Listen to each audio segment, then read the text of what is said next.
नमस्कार, आप देख रहे हैं निष्पक्ष न्यूज। आपके साथ मैं हूं रवि ठाकुर। लंबे इंतजार के बाद दिल्ली के चुनावी दंगल में उतरे राहुल गांधी ने अपने चिर परिचित अंदाज में बीजेपी और आरएसएस को संविधान विरोधी बताया। तो वहीं यह भी दावा किया कि केजरीवाल पीएम मोदी से डरते हैं। पटपड़गंज से ओखला तक राहुल गांधी ने शराब घोटाला, शीश महल का जिक्र कर केजरीवाल और सिसोदिया की जोड़ी को आड़े हाथों लिया। लेकिन केजरीवाल ने सवाल दागा कि राहुल गांधी शीश महल पर तो बोलते हैं, लेकिन राजमहल पर चुप क्यों हैं? मोदी जी शराब घोटाले का फर्जी केस बनाकर लोगों को जेल में डाल देते हैं, लेकिन नेशनल हेराल्ड जैसे ओपन एंड शट केस में आप अभी तक गिरफ्तार क्यों नहीं हुए? और कहा था कि साफ राजनीति लाऊंगा और सबसे बड़ा लिकर का स्कैम दिल्ली में हुआ है। बाकी पार्टी वाले सब,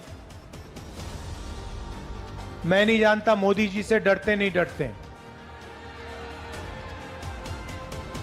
केजरीवाल जरूर कांप जाते हैं। वही तीर वही कमान। अब की बार राहुल के निशाने पर आम आदमी पार्टी के मुखिया केजरीवाल। राहुल ने केजरीवाल की इंजीनियर वाली दलील को बेदम कर दिया। इल्जाम ये कि राजनीति साफ करने वाले का दावा करने वाले ने शराब घोटाला कर दिया। जब दिल्ली हिंसा की आग में झुलस रही थी, केजरीवाल ने दरवाजा बंद कर लिया। मैं एक इंजीनियर हूं। पिछले 10 साल से काम करते करते महसूस हुआ कि मेरी इंजीनियरिंग की पढ़ाई भी मुख्यमंत्री के तौर पे काम आ रही है बहुत ज्यादा।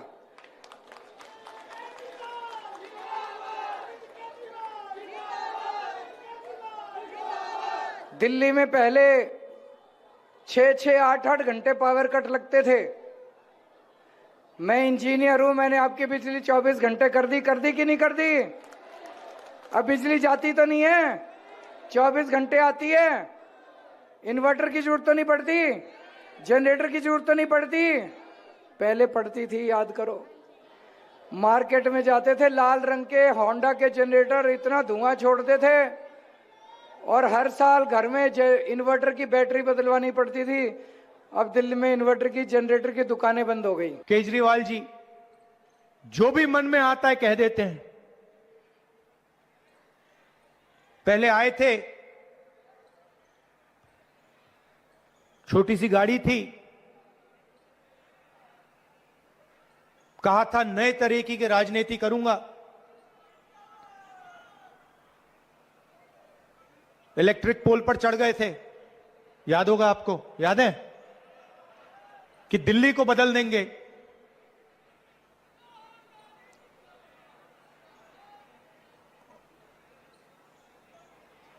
और जब गरीबों को जरूरत पड़ी तो कहीं नहीं दिखे वो। जब दिल्ली में हिंसा हुई कहीं नहीं दिखे वो। और केजरीवाल जी महल में रहते हैं,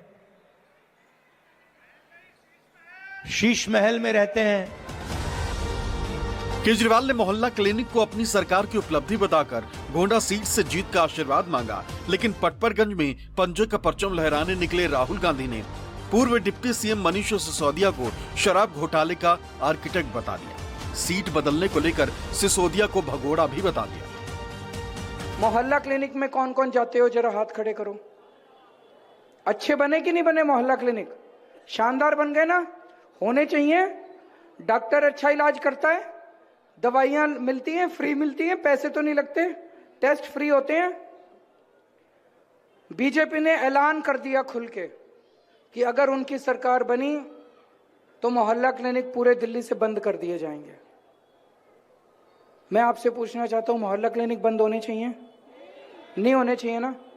मैंने पिछली बार आपने जो भी निर्णय लिया, पूरी दिल्ली में तो लोगों ने आम आदमी पार्टी के एमएलए बनाए, लेकिन यहां आपने बीजेपी का एमएलए बनाया। उसने लड़ाई तो बहुत करी मेरे से 5 साल, काम नहीं होने दिया। मैंने उसको कई बार कहा, मैंने यहाँ पे, मेरे को पता चला 2-4 ही मोहल्ला क्लिनिक है, बाकी हमारी विधानसभा में कहीं पे 20, कहीं पे 25, कहीं पे 30 मोहल्ला क्लिनिक है। आम आदमी पार्टी झाड़ू का बटन दबा दो, इसको गौरव शर्मा को जिता दो। हर वार्ड में 5-5 मोहल्ला क्लिनिक नए खोल दूंगा मैं। यहां पहले सिसोदिया जी कैंडिडेट थे ना, सिसोदिया जी से, तो सिसोदिया जी यहां पहले कैंडिडेट थे, जो लिकर स्कैम के आर्किटेक्ट हैं केजरीवाल जी के साथ, जिन्होंने मतलब पूरा भ्रष्टाचार यहां किया, तो यहां से भाग के चले गए, डर के मारे भाग के चले गए। अच्छी बात है, आप अनिल को भारी बहुमत से जिताइए। दिल्ली के दंगल में डबल इंजन की सरकार बनाने की खातिर यूपी सीएम योगी आदित्यनाथ ने भी खूब पसीना बहाया। आम आदमी पार्टी पर भ्रष्टाचार और पैसों की बंदरबाट का इल्जाम लगाया, लेकिन राहुल गांधी ने पूछ ही लिया कि क्या हिंदुस्तान का धन चंद धन्ना सेठों के हवाले करना जायज है। विकास के बारे में जो मैं कह रहा था, सड़कें गड्ढे में है या गड्ढे में सड़क है, इसका भी अंदाजा आप यहाँ की सड़कों पर चल करके रोज लगाते होंगे। और गंदगी का तो अंबार ही क्या, अंबार ही क्या।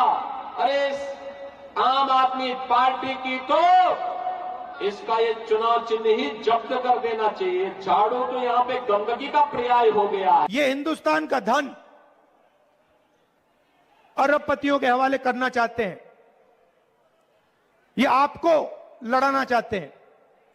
हिंदू मुसलमान, एक जात के लोगों को दूसरे जात से ये लड़ाना चाहते हैं।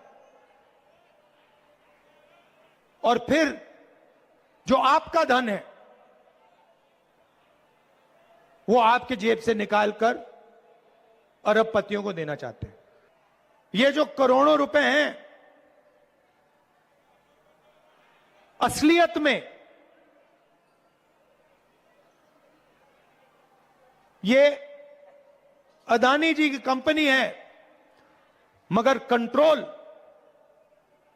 नरेंद्र मोदी जी के हाथ में है। दिल्ली में कमल खिलाने की खातिर बीजेपी के चाणक्य अमित शाह ने महाकुंभ में डुबकी का जिक्र किया। कांग्रेस अध्यक्ष मल्लिकार्जुन खड़गे के बयान पर ऐतराज जताया। ये सवाल भी दागा कि क्या आपने गरीबों का भला कर दिया। जवाब राहुल की तरफ से आया। बीजेपी ने नफरत फैलाई, कांग्रेस ने मोहब्बत की दुकान खोली। डुबकी मैंने लगाया और ठंड श्री खड़गे जी को लग गई।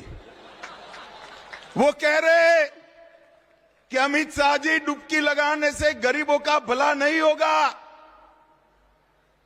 खड़गे साहब, आपने पूरा जीवन 80 के हो गए, पूरा जीवन डुबकी नहीं लगाया, आपने क्या गरीबों का भला किया, ये तो बताइए भाई, ये तो बताइए। लड़ाई विचारधारा की है, और एक तरफ नफरत फैलाने वाले लोग, बीजेपी आरएसएस के लोग, और दूसरी तरफ कांग्रेस पार्टी, हमारी विचारधारा।